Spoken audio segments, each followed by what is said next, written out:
आपको लोकसभा के चुनाव में मात्र 36% वोट मिला है। इस देश की 64% आबादी आज भी आपके खिलाफ है, आज भी आपके खिलाफ खड़ी है। किसी का करने में मत रहिए। बड़ी बड़ी सत्ता उखड़ गई और चली गई। मान्यवर, आपने इसमें लिखा बिल के अंदर कि वक्फ कमेटी के अंदर गैर मुसलमान इसका सदस्य बन सकता है। आप क्या गुरुद्वारा कमेटी के अंदर गैर सिख को मेंबर बना सकते हैं? क्या ईसाई कमेटी के अंदर गैर ईसाई को सदस्य बना सकते हैं? क्या बौद्धों की कमेटी के अंदर गैर बौद्ध को, क्या जैनों की कमेटी के अंदर गैर जैन को आप मेंबर बना सकते हैं? और इतना ही नहीं, क्या आप हिंदुओं के ट्रस्ट में, मंदिर के ट्रस्ट में आप क्या गैर हिंदू को मेंबर बना सकते हैं? नहीं बना सकते, नहीं बना सकते। आप एक झूठ फैला रहे हैं देश भर में, देश भर में झूठ फैला रहे हैं। आप कह रहे हैं ये मैं पढ़ रहा हूं राम मंदिर का, सर, राम मंदिर ट्रस्ट। झूठ शब्द असंसदीय है, जो असंसदीय शब्द उनको निकाल दीजिए। सत्य से परे, सत्य से परे। सर, ये प्रभु श्री राम के मंदिर का ट्रस्ट, मैं इसका समर्थन करता हूं। नहीं, आप सर, मैं इसका समर्थन कर रहा हूं। ये सब्जेक्ट नहीं है सर, समर्थन कर रहा हूं। सुन तो लीजिए, आप कहे से नहीं सुनूंगा। डिस्ट्रिक्ट मजिस्ट्रेट प्रोसीडिंग में नहीं आएगा। सर, मेरी बात तो बिल्कुल नहीं आएगा। सर, मेरी बात सुन लीजिए।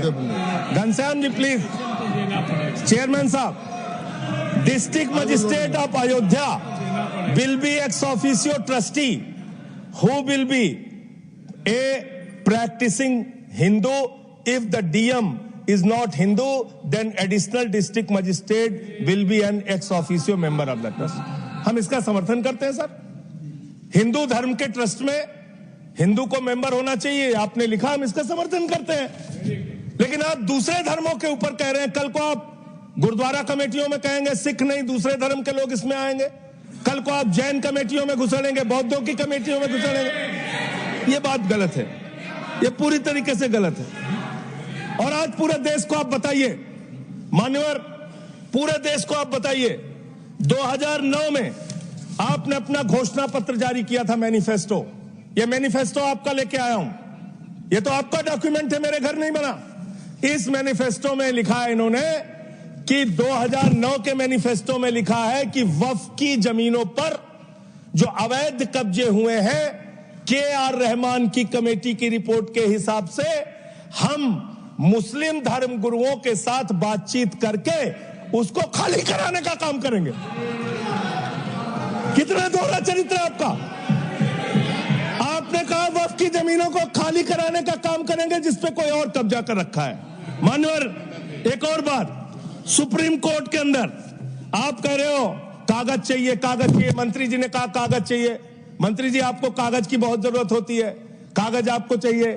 आपकी सरकार ने 2020 में, ये पूरे देश को देखना चाहिए, पूरे देश को सर, 2020 में मैं जेपीसी का मेंबर था, ये कागज वहां मिला हमें। 2020 में सुप्रीम कोर्ट में, सर आप, मेरी बात नहीं आ रही सर, सर मेरी बात नहीं आ रही। 2020 में मान्यवर, इस भारत की सरकार ने, मोदी जी की सरकार ने शपथ पत्र दिया सुप्रीम कोर्ट में। से क्या लिखा हुआ है? 99% वक्फ की संपत्तियां डिजिटाइज हो चुकी हैं। मुख्तार अब्बास नकवी साहब आपके मंत्री थे, उनका बयान है 100% वक्फ की संपत्तियां डिजिटाइज हो चुकी हैं। तो जब आप सारी संपत्तियां डिजिटाइज कर चुके हैं, सब कुछ ऑनलाइन कर चुके हैं वामसी पोर्टल में, सारे कागजात जा चुके हैं, तो क्या आप फसाद कराने के लिए फिर से कागज मांग रहे हैं? फसाद कराने के लिए आप, फसाद कराने के लिए कागज मांग रहे हैं। आप फसाद कराने वाले हिंदू हैं, हम सौहार्द फैलाने वाले हिंदू हैं। यह बुनियादी फर्क है, यह बुनियादी फर्क है आप में। आप देश भर में फसाद, नफरत, लड़ाई, झगड़ा कराने का काम करते हैं। मान्यवर, मैं अंत में आप लोगों से सिर्फ एक ही बात कहना चाहता हूं कि आज सच्चर कमेटी की रिपोर्ट की बात कही गई और कहा गया 12,000 करोड़ की आमदनी हो सकती थी। एक सुझाव मैं पूरे सदन की तरफ से इस सरकार को देना चाहता हूं। 12,000 करोड़ की आमदनी की चिंता है वक्फ की, करोड़ों मुसलमानों की चिंता है आपको।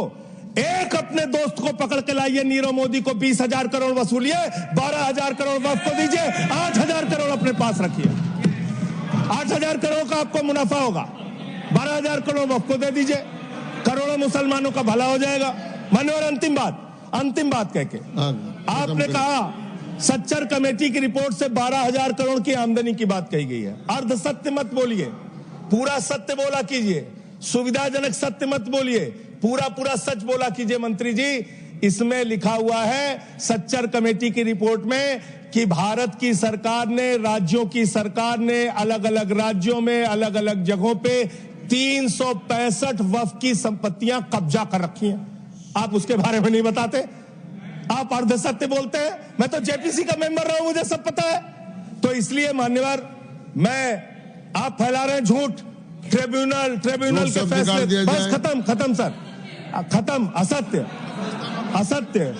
सत्य से परे मान्यवर, सत्य से परे मान्यवर।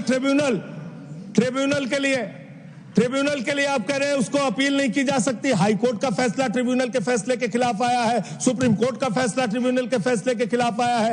आपने कहा 5 साल का प्रैक्टिसिंग मुस्लिम होना चाहिए। कैसे प्रैक्टिसिंग मुस्लिम तय करेंगे सर? आप क्या मुसलमानों के घर में सीसीटीवी का कैमरा लगाएंगे? कौन नमाज पढ़ रहा है, कौन नमाज नहीं पढ़ रहा है, कौन मुसलमान है, कौन मुसलमान नहीं है? आपने मान्यवर ऐसे प्रावधान इसमें रखे हैं जो बड़े अजीब हैं, जो अपने आप में ये बताते हैं कि आपकी मंशा सिर्फ देश में झगड़ा कराने की है, नफरत फैलाने की है, फसाद कराने की है। आपकी मंशा कहीं भी मुसलमानों का या किसी वर्ग का भला करने की नहीं है। बस एक अंतिम बात कह के अपनी बात समाप्त करूंगा। ये काम आपने देश के अंदर बहुत अच्छा शुरू कर दिया। आप एक काम करते हैं, देखो मुसलमानों को ठीक कर रहा हूं, दूसरी तरफ महंगाई बढ़ रही है, नुकसान हिंदुओं का। 94 लाख करोड़ रुपए शेयर बाजार में डूब रहा है, नुकसान हिंदुओं का। 11 लाख बच्चे स्कूलों से बाहर निकल गए, नुकसान हिंदुओं का। तो मुसलमानों को ठीक करने के नाम पर आप नुकसान देश के करोड़ों हिंदुओं का भी कर रहे हैं। इसलिए ये सब बातें करके देश में आप नफरत फैला के ये सब झगड़े फसाद के काम मत कीजिए। और अंत में आपसे एक ही बात कहना चाहता हूं, अभी भी वो मौका है इस बिल को, जो गैर संवैधानिक है, जो बाबा साहब के संविधान के खिलाफ है, इसको वापस लीजिए। धन्यवाद। श्री